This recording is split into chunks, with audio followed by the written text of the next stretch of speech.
What if? I gotta be honest. At first, I did not like What If. What If was my most anticipated Marvel Disney Plus series. But when it came out, it wasn't doing it for me. The first episode was, for me, mediocre. That was the Captain Carter episode. I don't know what I was looking for in the episode particularly, but I just wasn't feeling it as much. So, in terms of rankings, it brought it way down because a series like Loki actually just boosted my expectations so high, because something like WandaVision, I wasn't really expecting much. I loved WandaVision. Falcon and the Winter Soldier was what you would expect in a Falcon and Winter Soldier series. Loki blew me away. So What If was the best. Besides, it's even animated, but I really had a hard time watching the first episode. I had to watch it twice before I fully grasped what was going on.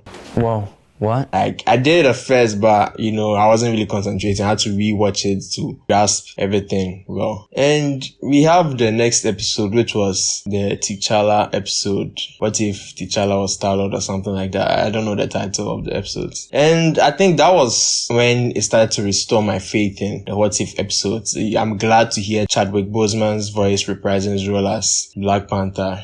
Give me the tour.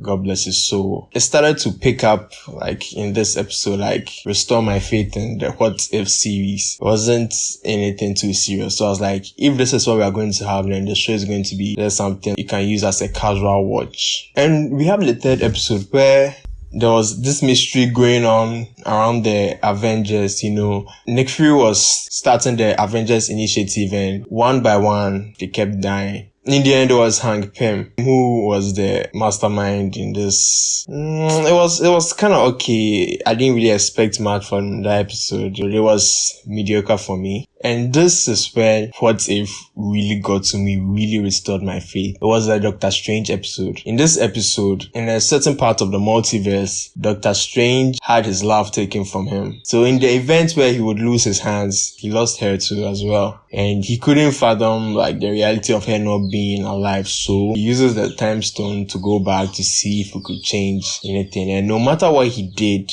she kept dying. No matter what he changed. Her death was an absolute point in time, which was a fixed thing in that reality which could not be changed. So no matter what he did, he couldn't change that reality. What I like about this episode is that when he finally got the power to change the absolute point in time, then reality started breaking. It's as soon as he got what he wanted, he realized that he couldn't even have it. Everything he did was all for nothing, because that fixed point in time, by changing it, is literally means breaking reality. It was so amazing. After watching this episode, it really got to me the capabilities of this What If show, and I was really excited for it. Then the next episode, which is the fifth episode, the zombie episode. And thanks to the Doctor Strange episode, I also enjoyed this episode.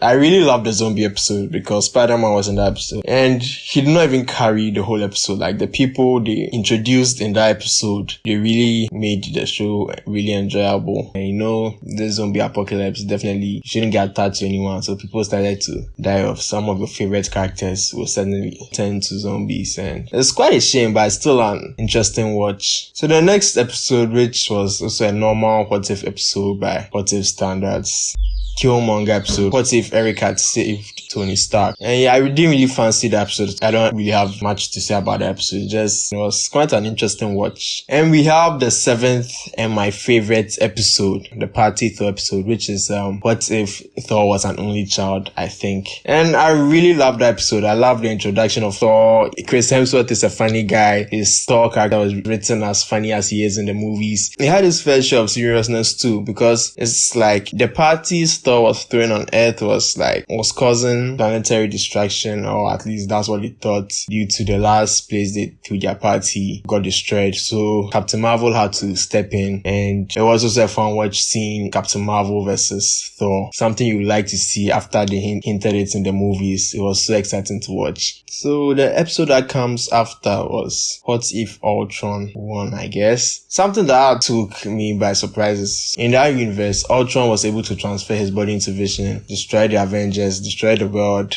and had his wish. And Thanos, seeing this, came through a portal with the space stone. And in just 2 seconds, Ultron just sliced his ass. And it literally made no sense. That don't make no sense! He could have used the reality stone, the time stone, like, how is it so easy to kill Thanos with all the stones? So like, was he not thinking like, Loki, it doesn't make any sense. That don't make no sense. Like, it was too easy, and Ultron just became his ultimate self with Vision's vibranium body, and now he has all the Infinity Stones. And with this, he destroyed like planets upon planets upon planets. But hearing this, Captain Marvel comes to intervene, and she tries her best to absorb the blast, but she dies in the end. And then he sees the Watcher because he's so powerful, and he found a way to enter the Watcher's domain. I didn't really fancy this episode because of the logic surrounding it didn't really make much sense to me. It was a fun watch, yes, but when you think a lot about how they set up the Marvel Universe and the lore and the rules surrounding the Infinity Stones, it didn't make sense to me how Ultron was as strong as he is using his Infinity Stones even in the Watcher's realm. But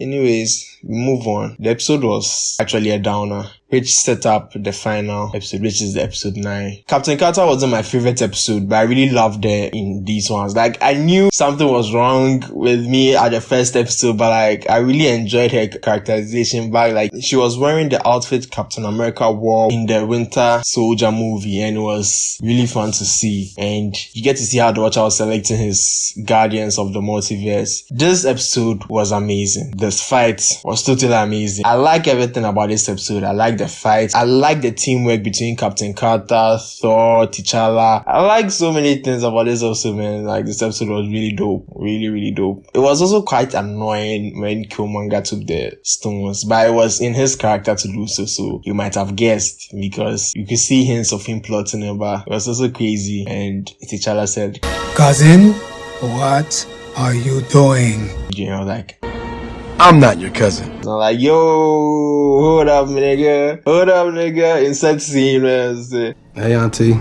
In What If standards, this was the best, followed by Party Thor episode, man. The Avengers returned to their timeline, which was left with Black Widow, whose timeline was destroyed by Ultron. So, in his goodwill, the Watcher dropped her into a reality which was suiting for her. So, I wonder what we are going to see in season 2. But what if? It had its highs and lows. For me, it started pretty low. I lost hope because the highs I got from the Loki show, like, I was expecting something big, but then again, it was similar to Loki. The first episode was quite a low for me, but like, I wasn't really expecting anything from that show, like, unlike this What If that I anticipated it ever since they talked about it, like, in the Marvel showcase. So it ended up pretty high. I liked the last episode, so I like What If, like, in general. I actually enjoyed the What If series, like, overall. It has its faults, but overall, it's not so bad, and it's okay to give it a go if you want. But yeah, this was an unscripted review about What If because I felt like I didn't need any structure to talk about the What If series. I felt like I had to go off my head on this one. It's not something like I need to sit down to gather my thoughts on. It's just like the show. It's just something for fun, I guess. And for you to ponder on the question, what if? If you enjoyed this video, be sure to like, comment your favorite episode on What If or your favorite parts and what you like about the show. And be sure to subscribe so that you never miss a video. And remember, guys, to keep moving forward.